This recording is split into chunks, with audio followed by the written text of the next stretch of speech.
I couldn't think of an opening joke for this.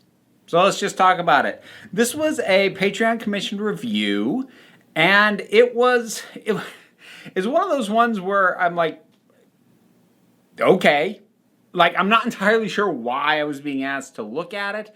I have to just assume that it's something that the person who commissioned me has some sort of connection to, whether it's like, and I don't always know. For all I know, they want me to tear it apart. But this struck me as something that's probably nostalgic for the person who commissioned it, but I don't know that for certain. And it is an episode, or technically 2 episodes, one story, of the Tintin animated series. Now, Tintin as a series of graphic novels is something I never got into. I was aware of it growing up. I think I saw some volumes at my local library. I might have even flipped through them like once. But given that, even though I didn't start really digging into superheroes too much until mid-90s, I did know that was my expectation of comics, was superheroes and action. And flipping through Tintin, I'm like, this is boring. And never bothered with it. And of course, that was a very dismissive, foolish way for young me to treat it. But it was not part of my childhood. I never watched the cartoon. I still haven't seen the film that Spielberg and Peter Jackson made. So this is actually my first experience with Tintin at all. And I can see the appeal, especially like if I was younger. I probably could have gotten into the cartoon if I was younger. The comics would have been a stretch, because the main thing aside from superheroes that I was into were like daily strips, collections of daily strips like Calvin Hobbes, and even Calvin Hobbes is more action packed than Tintin kind of is, at least in terms of visual presentation. There is action that goes on in this story, and judging by the opening title sequence in most Tintin stories, but there's something more subdued about it. And what I will say, first and foremost, about this animated series is that it captures the look from the books incredibly well. And it probably benefits a lot from the fact that the simplistic stylized art from the original works lends itself to animation that does not have to be complicated or overly detailed or too expensive to make. It probably lent itself very easily to that. So the plot for this particular one I was commissioned to review, which is Tintin in Tibet. So Tintin is on vacation with Captain Haddock. I know the two of them hang out. I don't really understand the nature of that relationship, if I'm being totally honest with you. But they are waiting for a friend of Tintin's named Chang, a young boy. I mean, he's Tintin's age. And they're expecting him to come visit, and then they find out that his plane crashed. And Tintin has like a waking dream vision thing that Chang is still alive, which never gets explained. I don't know if low-level mysticism is standard for Tintin, but it pops up in this in a few ways, actually. So he just decides, I'm going to go in the Tibetan mountains and try and find my friend. To which, basically everyone says, are you out of your dang mind? But the captain comes along, they get Sherpa to guide. Well, initially they have 2 Sherpas to guide them. One of them bails, the other waffles back and forth on bailing, bails for a little bit, comes back, then ultimately gets injured, has to stay behind. And they encounter various things along the way. I am going to spoil this a bit. I kind of have to. It's not that long. And if I don't talk about the whole thing, there isn't much for me to say. That said, it's not really a mystery plot or anything like that. But like, if you're concerned about spoilers, my main takeaway from it was that's kind of dated, especially in terms of a lot of the depictions of the Tibetan characters. So now that I've sort of spoiled my major issue or concern with the thing, I suppose I might as well address that. I feel kind of similar to it as I feel about the Aztecs, the first Doctor story that I reviewed last month, which is that I'm not sure it's like horrendously racist. What it is super condescending, though. And like, you could try and argue that it tries to balance it by having some of the mysticism that like the monks seem to espouse seems to actually be legitimate to a certain degree.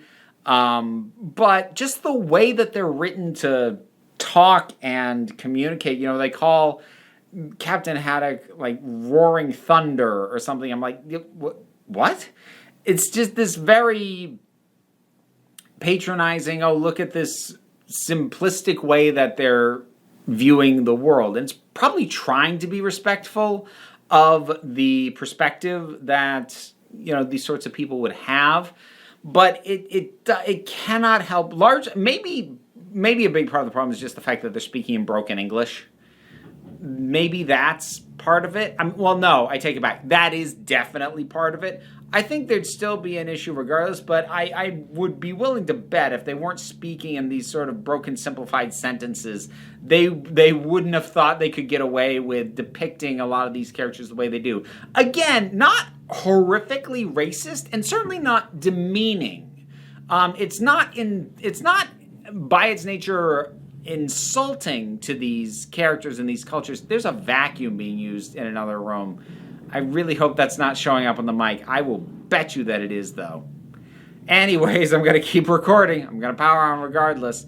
So, I've certainly seen things that were more directly insulting towards the cultures they depicted, but it was definitely written by an outsider, and it definitely does have that condescending, like, oh, yes, how quaint their ways. Oh, and what if they actually had some of those mystical powers, they say? What? I don't think the person who, Hergé, originally wrote was actually stuck-up British. I don't know why I felt the need to do it in that voice. I really shouldn't do voices anyways, at least not accents. Anywho, oh boy, this review is turning into a mess. But like it's just dated. It's not like spine-chillingly like, oh God, like the uncle you don't talk about who comes around for Thanksgiving. It's not that level, but it is a little bit. It's a little bit your grandfather using terms that he shouldn't be using, but you're like, it's not worth the trouble to tell him that he can't say that. It's a little bit that sort of vibe. And Tintin himself, Tintin is a dull character, which I'm not sure is necessarily a knock on him. I actually think is fairly standard for these sorts of stories aimed at the age audience it is. They tend to have sort of blank, everyman protagonists, which Tintin very much is. There's almost no distinguishing characteristics to him at all, aside from his hair. Snowy's cute, although I found there's 2 interludes of Snowy having a dog angel and a dog devil on his shoulder, which talk to him in English. I found those interludes very distracting. Like, huh? I don't know, it just seemed odd. I suppose another way that I mean that with the culture, it's kind of condescended to, but not as much as it could have been. So, like, there's concerns from the beginning that going into these mountains, they're going to encounter the Yeti. And the really condescending and outright insulting thing to do would have been all these natives believe in this Yeti, and it turns out to be something else that's not a Yeti. And, of course, here comes the white person to figure that out, what the natives couldn't figure out because they're all backwards and superstitious. No, there's an actual Yeti. So, okay. So that's kind of what I mean by, like, it's not nearly it's not even as bad as I expected it to be. I was bracing myself for far worse than I got on that whole front. That said, like, there is still the feel and the vibe of it. To me, especially I was going to say at my age, but I think at most ages, I found it a little dull just because the hazards and the adventure-ish moments, at least in this story, and I don't know Tintin, so I have no idea if they're all like this, they're all just very regular, and they're just the hazards you expect from this. So, like, they're climbing up a mountain. So, yes, there's an avalanche. Yes, somebody falls down a crevice. And, once we introduce the concept of the Yeti, hey, there's the Yeti. And there isn't really a curveball to this anywhere along the way. It's very straightforward. That said, for a younger audience, there's certainly appeal here. And racial depictions aside, it's fairly wholesome as far as these things go. It was an odd thing for me to watch. I felt like I was viewing someone else's childhood, if that makes any kind of sense. It's an odd thing for me to view as an adult. So, I think that's about all I've got to say. Tintin in Tibet was an interesting watch. I mean, for me, to now have finally experienced Tintin in some way for the first time.